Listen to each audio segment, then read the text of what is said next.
no place like the Q.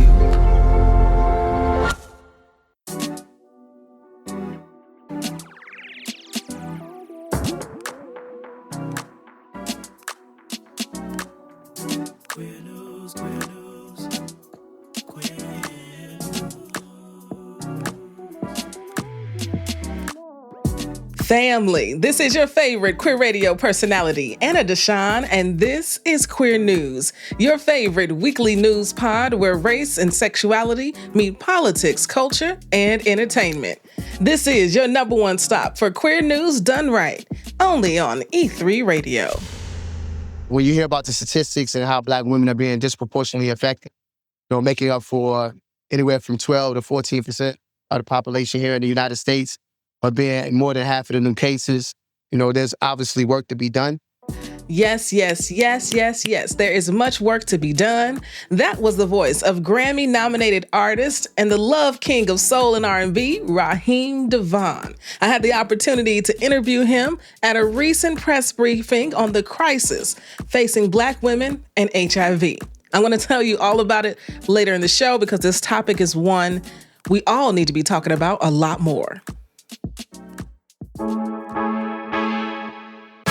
QCrew? What's going on, family? Truly, thank you for your continued commitment to helping me sustain this podcast.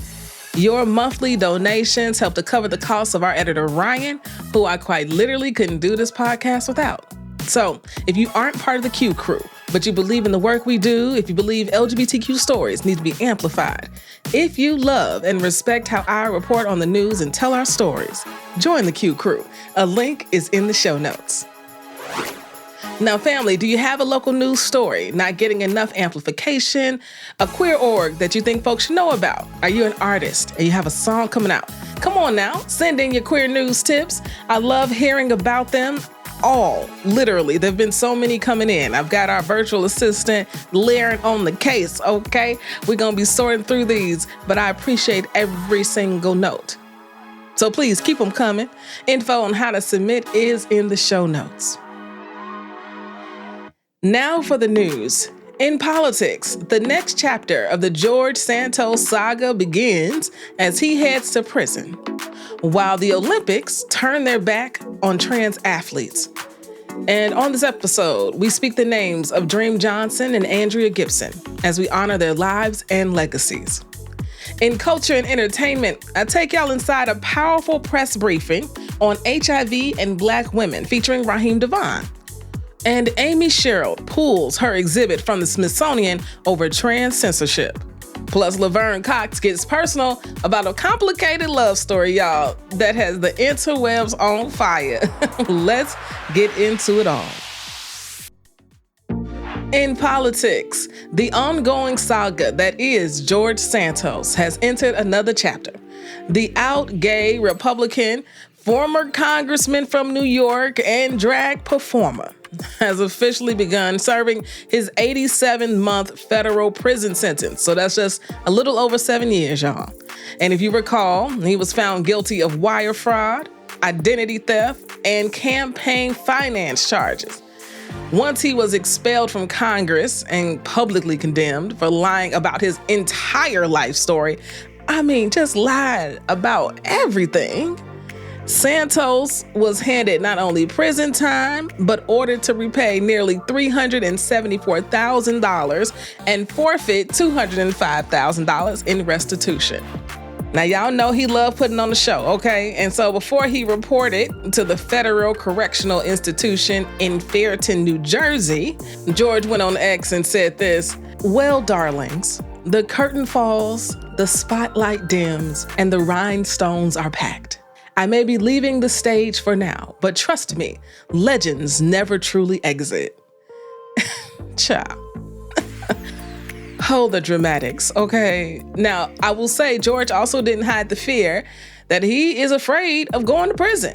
In an interview with former Fox News host Tucker Carlson, he said, "They're putting me in a violent prison. I'm not a streetwise guy. I don't know how to fight." Family, this is a medium security facility that holds upwards of 800 male inmates. And let's not forget, right? He misled voters. He exploited donors. He really did make a mockery of public service. I mean, he really did lie about basically everything. And to be a Trump loyalist and part of the MAGA movement, who will also most likely not ever be pardoned by Trump because he is gay, some things, family, I truly will just never understand. I will never understand what it means to be loyal to someone who will never be loyal to you. That blows my mind. And when I see it in real life like this, we just remember how strong and how powerful it is to hate yourself, to hate who you are in the world. Family, we must love ourselves enough not to settle for something like that.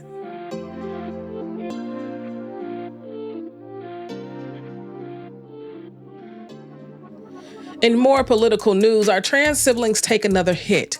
And this time we're talking about sports. And just like every other time, I am so sick of people coming for our trans siblings. This time, it's the U.S. Olympic and Paralympic Committee. They've updated their athlete safety policy to comply with Trump's federal executive order titled Keeping Men Out of Women's Sports. This will effectively ban transgender women from competing in the women's category as it pertains to the Olympics.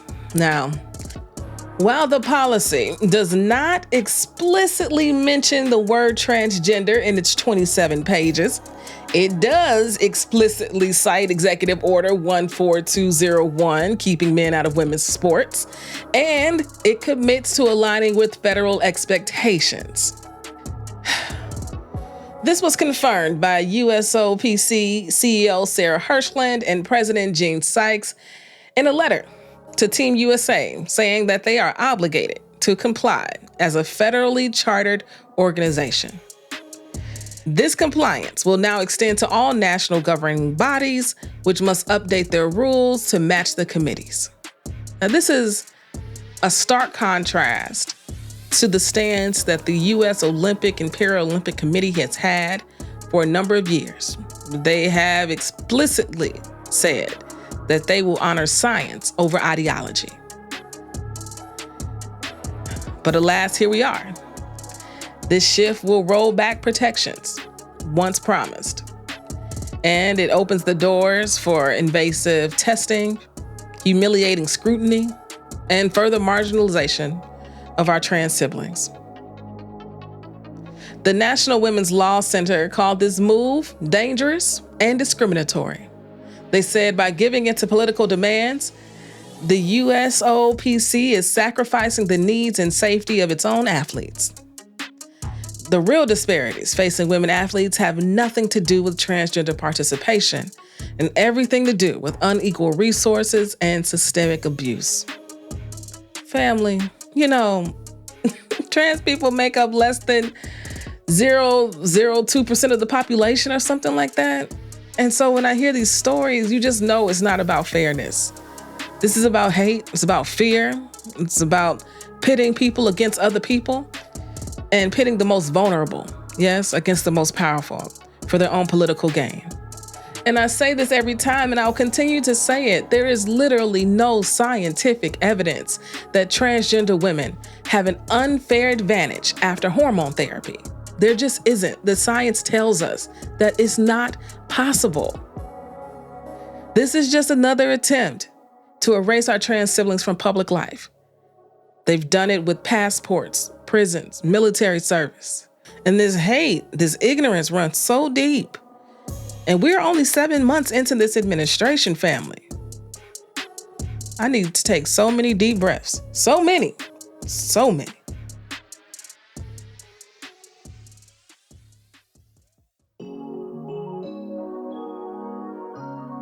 Now, family, I want to make sure that we take time to remember a couple of people we've lost in our community. Dream Johnson, we speak your name today. Dream was a 28-year-old Black trans woman who was murdered in D.C. earlier this month. There are actually witnesses to her murder, and they believe she was targeted because of her identity. One of the witnesses reported hearing a slur before the shots rang out. Now, the police haven't labeled this case a hate crime, but of course her community and her aunt believes that hate definitely played a part in her losing her life that night. The community and her family held a candlelight vigil in her honor, which gave space for everybody to grieve together.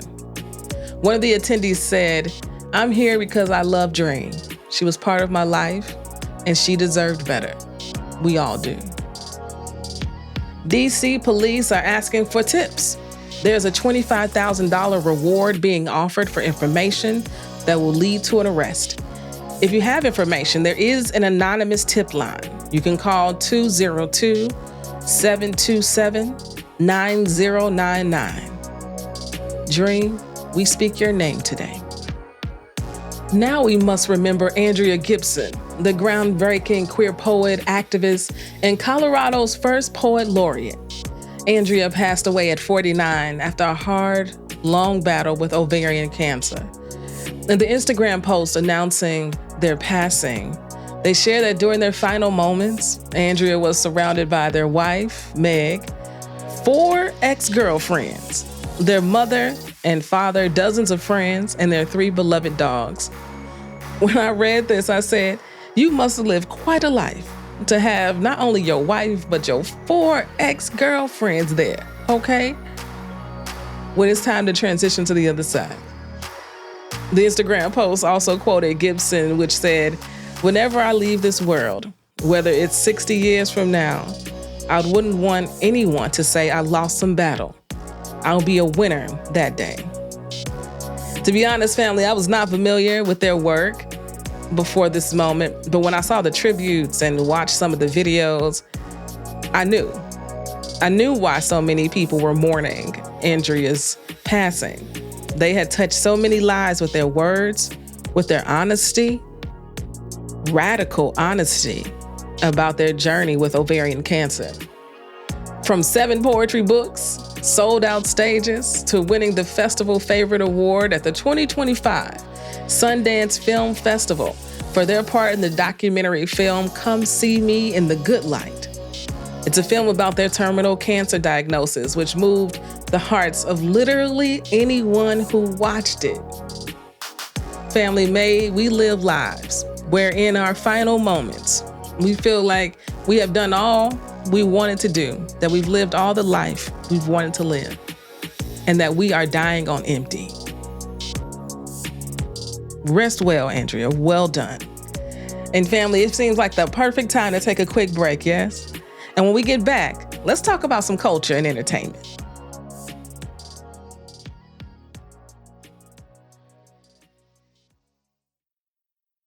Artis, a Black lesbian-owned restaurant in Chicago, needs our support. A tragic incident took place outside of their restaurant, and after just a few months, they have decided to close their doors. It's terrible. It is Chicago politics at its finest, and right now, they need us, community. They are looking to move to a new location, but need some financial support. You've heard their story here on this podcast for the last 2 weeks. So please, if you've got some extra dollars, consider giving to their GoFundMe, because in these moments, we are all we got. A link is in the show notes. Mental health coverage is just as important as physical health coverage. In Illinois, mental health parity laws ensure that your coverage for mental health conditions and substance use disorders is not more restrictive than your coverage for physical health conditions. If your health plan has unlimited doctor visits for a condition like hypertension, then it must offer unlimited visits for a condition like depression. Learn more at getcoveredillinois.gov. If you're listening to this, it means we didn't sell this ad space. If you're listening to this, it means running ads on our podcast can actually work. You see what I did there? Do you need some promo? A little amplification? Hit us up at info@e3radio.fm. That's info@e3radio.fm. We have a platform. You should use it. Family, welcome back to the show. Now let's get into culture and entertainment. In culture, last Wednesday, I had the pleasure of attending a press briefing titled "The Time Is Now. Let's End HIV in Our Communities." This took place at the Hilton Chicago during the National Medical Association's 2025 Annual Convention and Scientific Assembly. Now, this event is the premier gathering for Black physicians and healthcare professionals in the United States. I attended the presser via an invitation from the National Black Justice Coalition based in Washington, D.C. If you're not familiar with NBJC, they are a civil rights organization dedicated to empowering Black LGBTQ and same-gender loving folks, including folks living with HIV. In attendance were historically Black organizations such as the NAACP, the National Council of Negro Women, the Divine Nine, Win with Black Women, and NABJ. The presser featured Joteka Edie, CEO of Full Circle Strategies and founder of Win with Black Women, Deborah Wafer, Executive Director of U.S. Public Affairs at Gilead Sciences, Dr. Keith Green, Executive Director of the Chicago Black Gay Men's Caucus, Dr. Toyin Nuwarfar, Executive Director of U.S. Medical Affairs at Gilead Sciences, and Raheem DeVaughn, Grammy-nominated singer and founder of the nonprofit Love Life Foundation. Family, if you didn't know, Black women continue to be disproportionately impacted by HIV, despite the advances in prevention options. The data tells us that Black women comprise over 50% of new HIV cases. The goal of this presser was to educate doctors about these rates and the prevention options available, such as PrEP. The panelists discussed the urgency to address stigma and to develop people-centered solutions. One of the more enlightening moments for me was Raheem DeVaughn's transparency, how he shared how he's been on PrEP for a few years, how he has taken at-home tests before, and how he was like, you swab me and I'll swab you, which honestly might turn into a whole future campaign, okay? At the end of the briefing, I asked Joteka Edie why this issue was so important to her. And hear what she had to say. It's important as a Black woman who cares about Black people and particularly Black women, understand information that is not readily known in our community, particularly that Black women account for nearly 50% of the new diagnoses of HIV amongst women. That's a statistic that I was unaware of, or the fact that we don't have enough conversation about HIV prevention, such as PrEP. And let me tell you, family, her why is my why. If you've been listening to this pod for a while, you remember the special I produced for World AIDS Day last year, titled Shine a Light on It, Black Women, HIV, and Its Impact. I'm going to include a link in the show notes in case you want to take a listen to that, okay? We discussed the systematic inequalities, cultural stigmas, and the resilience of Black women. I also wanted to ask Joteka what she thought the next steps would be. How do we actually get this information out to Black women? We have to go everywhere that Black women are. I think we have to ensure that they're trusted messengers that Black women are listening to. I think the most important thing is that we have to know our status. I think it's also important that we continue to connect with the culture. Leaders like Raheem DeVaughn, and the importance of using culture and media and advocacy and the medical community to continue to combat HIV. I really do agree with what she had to say. This is a collective effort, with awareness being the first threshold needing to be broken down. People just literally don't know the numbers. They don't know the stats. They don't know about PrEP. And you already know, family, we're going to keep doing our part right here on the Queer News Podcast, okay? And I got some exciting news to share with you very soon, very soon. And I know that you all are going to really, really love it. Our next cultural story is one that intersects art, politics, and protest. Amy Sherald, do y'all remember her? She's the celebrated artist who painted Michelle Obama's iconic First Lady portrait. Do y'all remember her? Well, she has decided to pull her upcoming solo exhibition from the Smithsonian's National Portrait Gallery. Do y'all want to know why? Child, because they tried to censor her. And she said, not today. Amy said she was asked to consider removing one of her most striking and powerful pieces, a portrait of a transgender Statue of Liberty. They wanted her to pull it out of fear it might provoke the Trump administration. The show, American Sublime, was slated to open in September and would have made Amy the first Black contemporary artist to hold a solo exhibit at that gallery. But instead of compromising, you know what she did? She walked away. In a letter to the Smithsonian Secretary Lonnie Bunch, she wrote, "I cannot in good conscience comply with a culture of censorship, especially when it targets vulnerable communities. At a time when transgender people are being legislated against, silenced, and endangered across our nation, silence is not an option."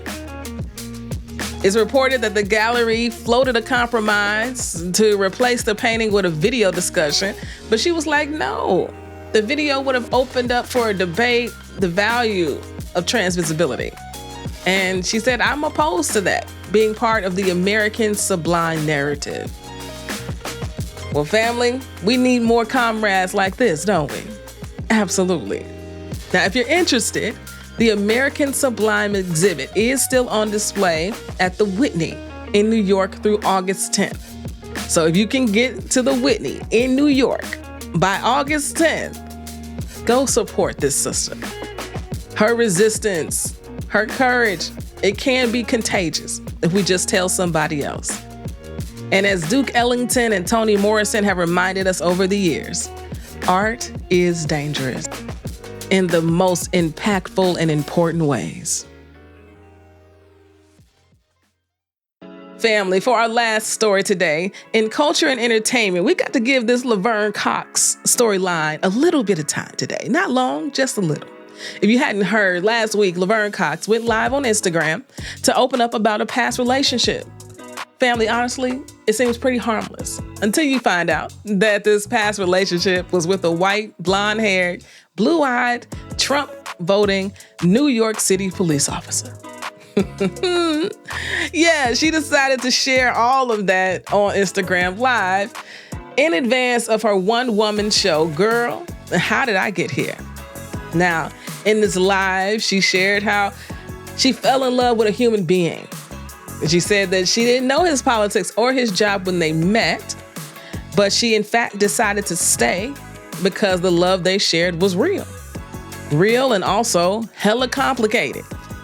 In the live, she said, I wanted to see if it was possible to have a relationship with someone with different political beliefs. But lines had been drawn. Now, Chile, you know the comments were on fire. There has been video on video on video created in a reply to Laverne Cox going live and sharing this news. Now, people say that she was being complicit with MAGA. She said, I'm not gonna hate people. I don't believe in that. But we have to fight the fascists and the fascist regime. Many will probably say that might just have been that boyfriend she had for 3 years. But alas, fellow actor and activist India Moore stepped in and she wrote this. If we really believe this is a dangerous situation, our focus should be on her safety, not shaming her as some kind of bad example for our community because somebody we expect to hate us loved her. Oof. Ooh. Well, let me tell you, India's response didn't stop the people, okay? The comments are on fire. And I'll say this, I bet her one-woman show is going to be sold out for far longer than she may have expected. I think it might have been a very effective marketing situation.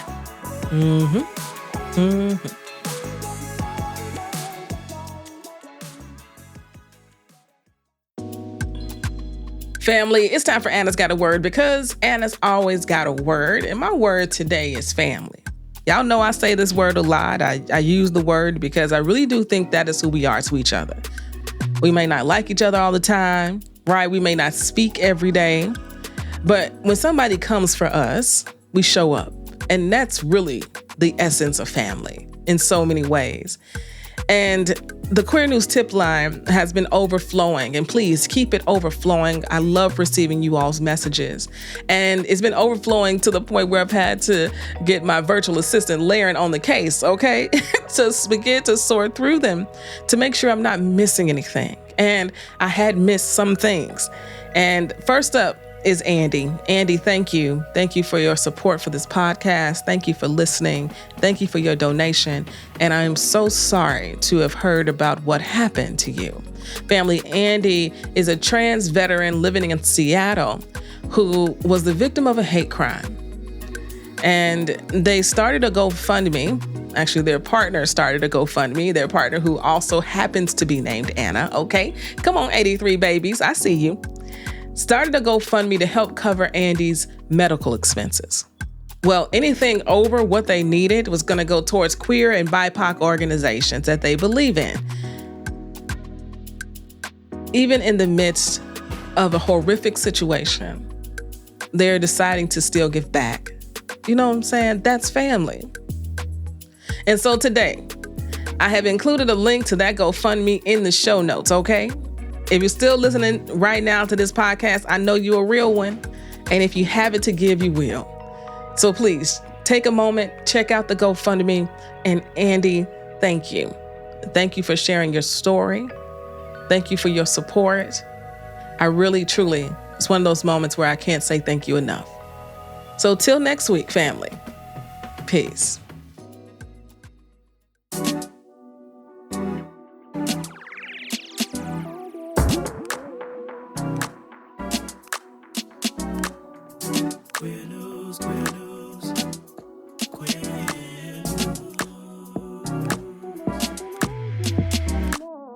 If you've enjoyed what you heard, rate and review us inside your favorite podcasting app. This podcast is written and produced by me, Anna Deshawn. Podcast editing by Ryan Woodhall. And brought to you by E3 Radio and distributed on The Cube. We are Queer News Done Right.